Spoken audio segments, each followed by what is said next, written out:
அருட்பெருஞ்சோதி அருட்பெருஞ்சோதி தனிப்பெரும் கருணை அருட்பெரும் ஜோதி எல்லா உயிர்களும் இன்புற்று வாழ்க கொல்லா நெறியே குவலயமெல்லாம் ஓங்குக.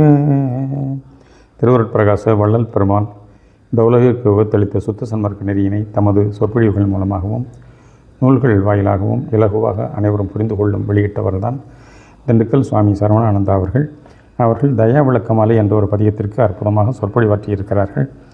இன்றைய நாளிலே தயவு வாழ்வு 66வது பாடலுக்கு அவர்கள் 11/7/1982 நாளன்று ஆற்றிய சொற்பொழிவு ஒலிவடிவிலே அன்பர்களின் தகவலுக்காக தரப்படுகின்றது. இன்று 66வது பாடலுக்கு பொருள் காண்போம்.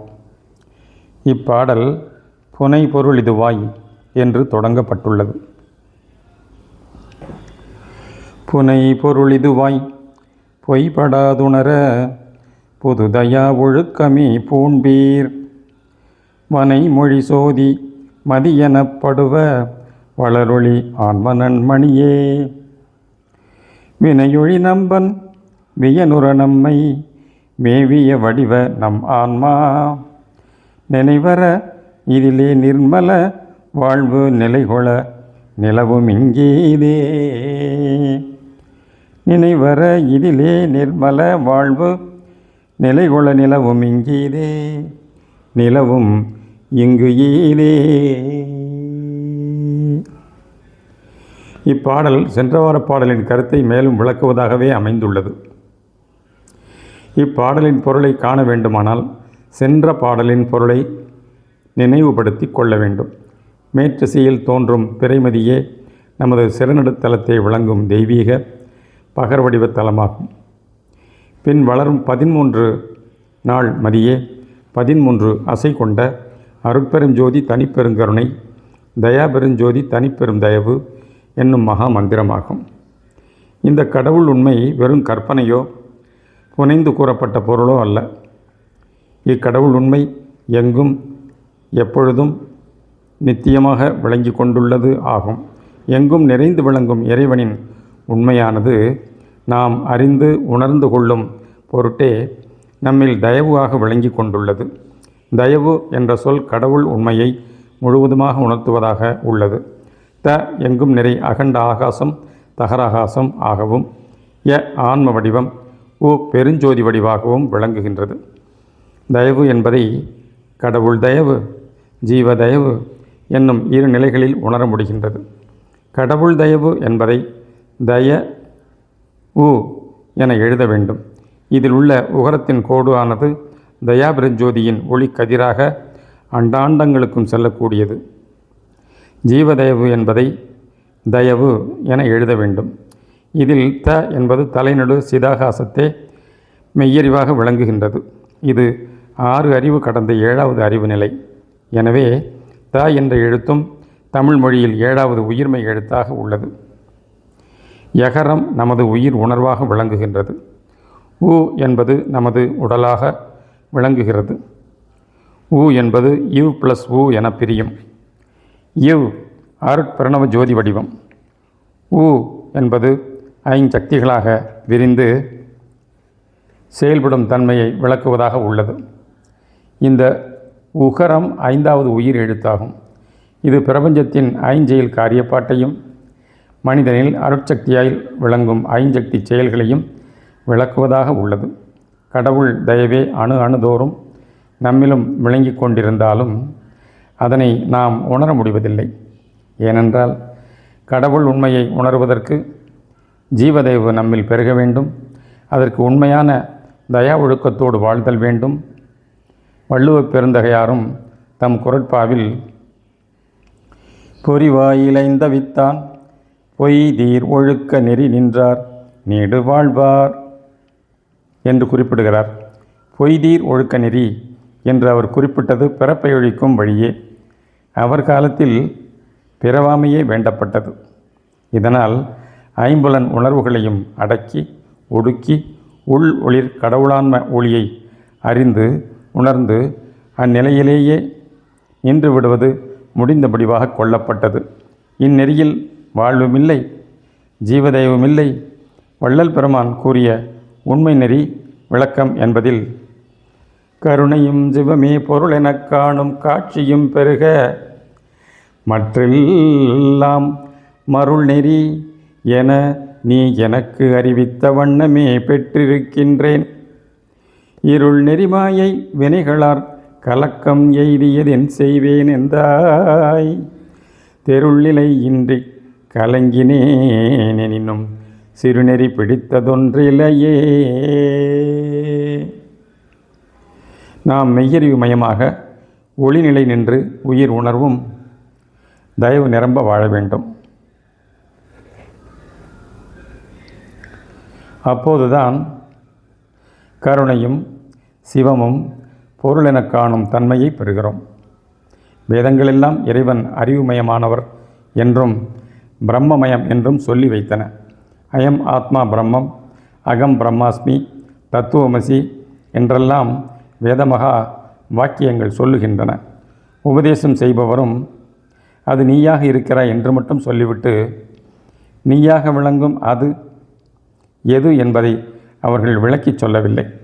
சத்விசார பரோபகார செயலோடு வாழும்போதுதான் எல்லாமே இறைவனின் தன்மையாக காண முடிகின்றது.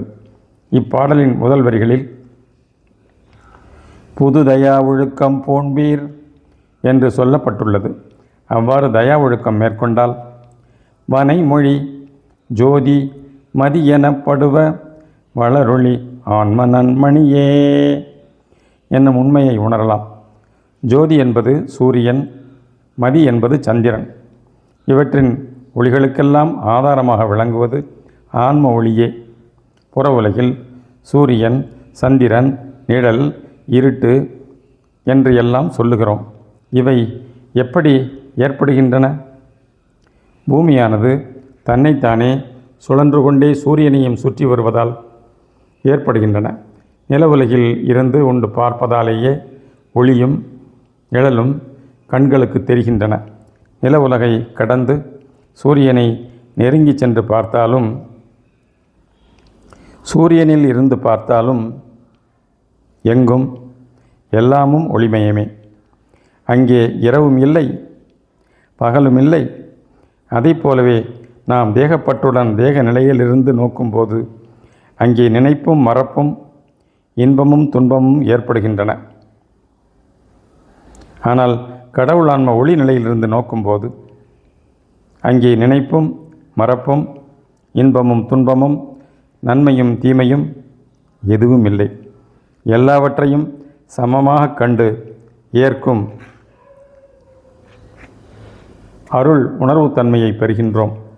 உலகில் மணியை, அதாவது இரத்தின கற்களை நவமணிகளாக சொல்லுவர். அந்த நவமணிகளுக்கு சுயமாக பிரகாசிக்கும் ஒளி கிடையாது. அவை விளக்கொளியிலோ சந்திர ஒளியிலோ தான் பிரகாசிக்கும். உண்மையான மணி புறத்தே எங்கேயும் இல்லை, அது நமக்குள்ளேயே விளங்கி கொண்டுள்ளது. இதனையே வளரொளி மணியாக கூறுகிறார் வள்ளல் பெருமான். இம்மணி எப்பொழுதும் ஒருபடித்தாய் ஒளி வீசிக்கொண்டே இருப்பது, தோற்றமும் மாற்றமும் குறைவும் நிறைவும் இல்லாதது, எல்லாவற்றுக்கும் ஆதியாக விளங்குவது. இத்தனை சிறப்புக்களை கொண்ட அந்த மணி எது என்று வினவினால், வினையொழி நம்பன் வியனுற நம்மை மேவிய வடிவனம் ஆன்மா என்ற விடையை பெறுகிறோம். நமது ஆன்மாவே அருட்ஜோதி மணியாக விளங்குவது ஆகும். அணு அணுதோறும் இறைவன் அருள் ஒளி வடிவாக விளங்கி கொண்டு ஒவ்வொரு ஆன்மாவையும் மேல்நிலைக்கு ஏற்றும் பொருட்டு அதற்கு பலவான தேகச் சூழல்களும் அறிவு வளர்ச்சியும் வழங்கப்படுகின்றன. முதலில் சடபூத அணுக்களாக இருந்து பின் தாவரம், உயிரினங்கள், விலங்குகள் என்னும் தேகச் சூழல்கள் தோன்றி முடிவில் இம்மனித பிறப்பு கிடைத்துள்ளது. இதில் மன உணர்வும் பகுத்தறியும் ஆற்றலும் வழங்கப்பட்டுள்ளது. இந்த அறிவை கொண்டு அருள் நிலையுற்று நாம் கடவுள் உண்மையை அறிந்து உணர்ந்து அந்நிலை நின்று வாழ வேண்டும். இவ்வுண்மையை அறியாத மக்கள் ஏதோ தான தர்மங்களும் சில நன்மைகளும் வழிபாடு பூஜை முதலியன செய்தால் போதும், ஓரளவு வாழ்க்கை பயனுள்ளது ஆகிவிடும் என எண்ணுகின்றனர். நன்மை செய்தாலும் தீமை செய்தாலும் வினை தீருவதில்லை, பிறப்பு முடிவதில்லை. நல்ல நன்மைகள் அதிகம் செய்த ஆன்மாவுக்கு அடுத்த பிறவியில் பல வசதிகளும் நல்ல சூழலும் அமையும். தீமை செய்த ஆன்மாவுக்கு துன்பமான சூழ்நிலையும் அமைகின்றது. எனவே வினை ஏற உடல் ஏறும், உடல் ஏற வினை ஏறும் என்பதை உணர்ந்து கொள்ள வேண்டும். அப்படியானால் வினை எப்பொழுது தீரும், வினையை எப்படி வெல்லுவது என்றெல்லாம் எண்ணத் தோன்றுகிறது. வினையை வெல்ல வேண்டுமானால் இரவாமை பெற வேண்டும். மரணம் தவிர்க்கப்பட வேண்டும். மரணம் தவிர்த்து மாசில்லாத நிர்மலமான வாழ்வு பெற வேண்டும். இதனை நினைவரவிதிலே நிர்மல வாழ்வு நிலைகொள நிலவும் எங்கீதே என்னும் வரிகளால் அறியலாம். வினைகள் செய்வதால் தானே உடல் வருகிறது என எண்ணி வினைகள் செய்யாது சும்மா இருப்பதாலும் வினையானது முடிவதில்லை. சிலர் ஒளிநிலையை அடைந்துவிட்டால் போதும் என எண்ணி ஒப்பற்ற உடலையும் உயிரையும் இழந்து விடுகின்றனர். அதுவும் தவறே. சத்விசார ஞானத்தால் நாம் இறைவனை அறிந்து உணர்ந்து தயவு ஒளியை சார்ந்து கொள்ள வேண்டும். அந்நிலையிலிருந்து தாழாமல் எல்லா ஆற்றல்களும் செயல்களும் அந்நிலையிலிருந்து வருகின்றது என்பதை உணர்ந்து நினைப்பும் மறப்பும் இல்லா ஜீவதயவோடு வாழ வேண்டும். ஜீவதயவு உள்ளிருந்து பெருக பெருக கடவுள் தயவை நாம் அடைந்தவர்களாகின்றோம். அப்போது இறைவனும் நாமும் பிரிவர இருக்கும் தன்மையை உணர்ந்து கொள்கிறோம். இந்நிலையில் உயிர், உணர்வு, உடல் எல்லாம் அருள் ஆற்றல் நிரம்ப பெற்று அழியாத தேகத்தையும் பெறுகிறோம். சூழுடல் சுத்த தேகமாகவும், உயிர் உணர்வு பெருணுவ தேகமாகவும், மெய்யறிவு ஞான தேகமாகவும் மாறி திரிதேக சித்தி நிலையோடு கூடி இன்ப வாழ்வை பெற முடிகிறது. ஒவ்வொரு ஆன்மாவும் இந்த ஒப்பற்ற அருட்பேற்றை அடைந்து இன்புற்று வாழ வேண்டும். இந்த பாட்டில் எண் 66. இதனை தமிழ் எண்ணாக எழுதும்போது இப்படி எழுதுவர்: இது ஆன்மாவை என்றும் சூழ்ந்துள்ள ஆரியல் தயாபெருஞ்சோதியை சுட்டுவதாய் கொள்ளலாம். ஆன்மாவுக்கு மெய்யறிவு விளைவு அதிகம் ஏற்பட அகவிளக்கமும் புற உடலும் பரிணாம வளர்ச்சி கொண்டு திகழ்கின்றது. அதாவது உயர் பிறப்பு தேக வடிவம் சூழ்ந்து விளைவு கொள்ளுகின்றதாம். மனித பிறவியில்தான் ஆன்ம உண்மை அறியப்பட்டு ஆன்ம ஒழுக்க வாழ்வு மேற்கொள்ளப்படும் போது ஆன்மாவில் அருட்பெருஞ்சோதி தனிப்பெரும் கருணை அல்லது தயாபெருஞ்சோதி தனிப்பெரும் தயவு நிரம்பி அனுபவப்படும் போது அந்த சூழ்நிலையும் சேர்ந்து இறை நிறை வடிவம் தயாபெருஞ்சோதி தயாபெருஞ்சோதி தனிப்பெருந்தயவு தயாபெருஞ்சோதி ஆக அனுபவப்படுவதாம். இதில் அந்த நடு உள்ள ஆன்மா அருவுருவ பிரணவதேகமாய் திகழ முன்னும் பின்னும் இணைந்துள்ள ஆரியல் தயாபெருஞ்சோதியே ஞான சுத்த தேகமாய் உடன் கொண்டு திரிதேக சித்தி நிலையை உணர்த்துவதாய் உள்ளதாம். இதனால் இப்பாடலின் மூலம் முத்தேக சித்தி உபாயம் குறிக்கப்பட்டதாய் தெரியலாகும். இதற்கு புது தயா ஒழுக்கமும் சுத்த சத்விசாரமும் மேற்கொள்ளவும் இங்கு உணர்த்தப்பட்டிருக்க காண்கிறோம். ஏறா நிலைமிசை ஏற்று என்றனக்கே ஆறாறு காட்டிய அருட்பெருஞ்சோதி என்றும் ஏறா நிலைநடு ஏற்று என் தனை ஈண்டு ஆறாறு கடத்திய அருட்பெருஞ்சோதி என்றும் விசார நிலையும் மேல் அனுபவ நிலையும் குறிக்கப்பட்ட அருட்பெருஞ்சோதி அகவல் அடிகளால் அறிகின்றோம். எனவே இந்த 66வது செய்யுளின் சிறப்பு விளக்கம் ஆழ்ந்து பயின்று மேற்கொண்டு பயனுறல் வேண்டுவது திருவுள்ளம். சூழ்க தயா இன்ப வாழ்வு. அருட்பெரும் ஜோதி அருட்பெரும் ஜோதி தனிப்பெரும் கருணை அருட்பெரும் ஜோதி தயவு